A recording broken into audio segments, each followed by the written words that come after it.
ये कार्यक्रम सत्य घटनाओं से प्रेरित है। जिनके साथ ये घटनाएं घटी उसकी वास्तविकता उन्हीं तक सीमित है। भूत प्रेतों और असामान्य विषयों के होने पर चैनल कोई दावा नहीं करता और ना ही प्रोत्साहन करता है। बात 2002 की है। मैं रितेश अपने गांव का एकमात्र ऐसा लड़का था जिसके पढ़ाई लिखाई में नंबर हमेशा अच्छे आए, लेकिन सरकारी नौकरी मिलने में काफी वक्त लगा। आखिरकार एक जगह रेलवे में स्टेशन मास्टर की नौकरी मिली। लखनऊ और कानपुर के बीच एक छोटा सा स्टेशन है। बहाली होते ही मैं अपना बोरिया बिस्तर लेकर पहुंच गया और रिपोर्ट करके चार्ट संभाला। तब तकरीबन 27 साल का था मैं। फाटक का ध्यान रखना। फाटक स्टेशन से कुछ ही आगे था। छोटा सा कस्बा होने की वजह से तकरीबन शाम को 7 बजे तक सब कुछ सुनसान हो जाता था और मैं भी क्वार्टर पे जाके करता क्या, इसलिए स्टेशन पे इक्का दुक्का लोग देख के अपना अकेलापन दूर कर लिया करता था। एक रात की बात है। सर्दियों का मौसम था। मैं आग जलाए हाथ तापता हुआ किनारे पर बैठा था।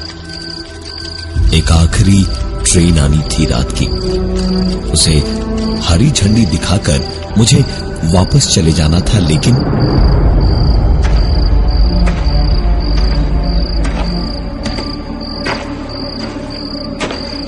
मुझे एक औरत दिखाई दी। बंद फाटक को एक तरफ से पार करके जा रही थी वो। ऐसी जगह पर इतनी रात गए कोई लड़की दिखेगी, ये इस जन्म में तो सोचना ही नामुमकिन था। लेकिन ये औरत रोज इसी वक्त फाटक पार करके कहीं तो जाती थी, पता नहीं कैसे। लेकिन मेरा भी ईमान एक पल को उस एक रात को डोल गया और मैं चिल्लाया, अरे कहां चली? बहुत सर्दी है, जरा हमसे भी मिलके जाओ कभी। उसके ठीक बाद जो हुआ मैं कभी नहीं भूल सकता। अंधेरे में कुछ समझ आया तो बस इतना कि वो रुकी, मेरी ओर पलटी और एक गिट्टियों में पड़ा हुआ पत्थर किसी गोली की तरह आकर मेरे सर पे लगा और मैं वहीं तुरंत बेहोश हो गया। फाटक पर ड्यूटी कर रहे राम कृपाल ने संभाल लिया उस रात मुझे, वरना नौकरी तो जाती ही। आखिरी ट्रेन जिसके लिए रुका हुआ था उसका भी एक्सीडेंट हो जाता। सवेरे आंख खुली तो अच्छा खासा दर्द तो सर में था ही, साथ में सर पे पट्टियां भी बंधी थी और दिमाग में गुस्सा जो भरा था वो अलग। बस रात होने का ही इंतजार था मुझे। बस रात हुई और मैं चुपचाप उस औरत के आने की राह देखने लगा। काफी देर तक एक ही जगह खड़े खड़े मेरा गुस्सा और बढ़ गया था। मच्छरों और कीड़ों ने मुझे परेशान कर रखा था, पर आखिरकार वो औरत नहारे। मैं भी उसके पीछे पीछे भागा। आवाज से इतना तो समझ आ रहा था कि वो मुझसे कहीं तेज भाग रही थी, अपनी जान और इज्जत बचाने के लिए। इंसान में ताकत आ ही जाती है। मैं पीछे पीछे भागते हुए अचानक से अंधेरे में लड़खड़ाया और बुरी तरह मुंह के बल गिर पड़ा। मैंने उठने की कोशिश की तो मेरी चीख निकल गई। बिल्कुल घुटने के बल गिरा था मैं। चेहरे पर भी गहरे घाव हो गए थे और सामने से ट्रेन आ रही थी। ये देखकर मैं उस पटरी से ना उठ पा रहा था और ना चीख कर राम कृपाल को बुला पा रहा था। अपना पूरा वजन ही सबसे बड़ा बोझ लग रहा था मुझे, जब अचानक पता नहीं जान बचाने की हिम्मत कहां से मुझ में आई, मेरी सांसें रोक पाए। इससे पहले ही मैंने खुद ही को घसीटा और पटरी के किनारे रेंग कर जब गया, तब तक में ट्रेन निकल रही थी।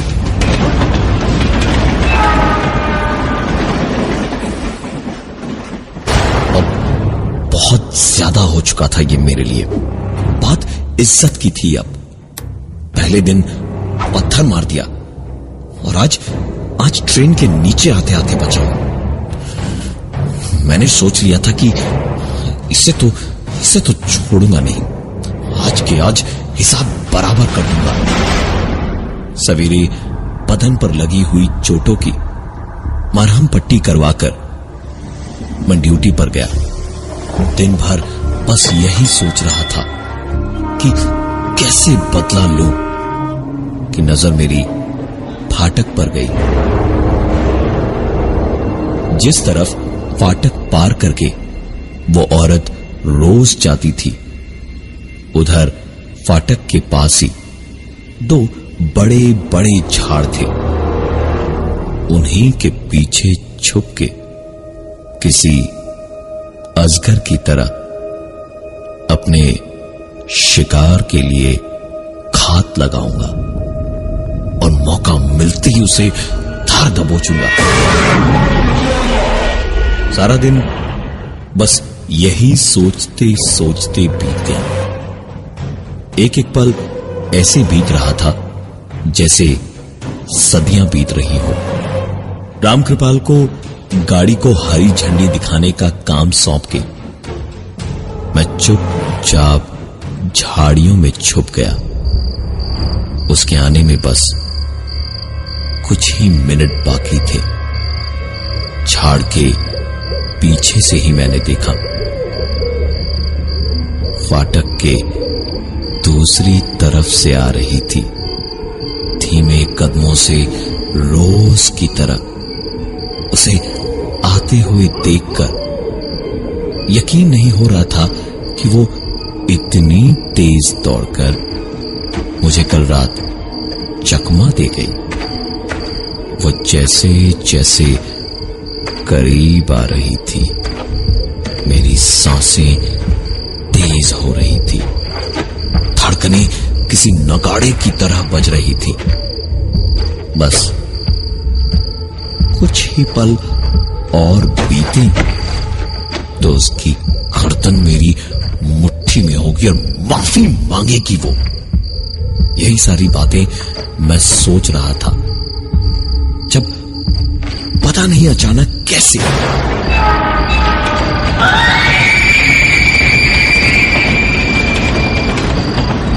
मेरी आंखों के सामने उसके ऊपर से उसे कुचलते हुए ट्रेन गुजरती जा रही थी। उस गुजरती ट्रेन की आवाज के साथ साथ उसके लिए मेरे दिल में सारी नफरत, सारा गुस्सा जैसे एक पल को मिट गया और शायद इंसानियत हावी हो गई मुझ पे। बुरा लगा मुझे, हमदर्दी सी लगी एक पल को उसके घर वालों के लिए। मैं कुछ भी करता लेकिन उसे जान से नहीं मार पाता।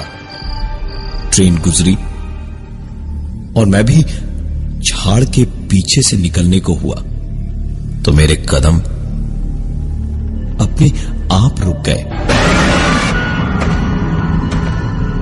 वो अभी भी जिंदा थी, फाटक के इस पार अभी भी आ रही थी।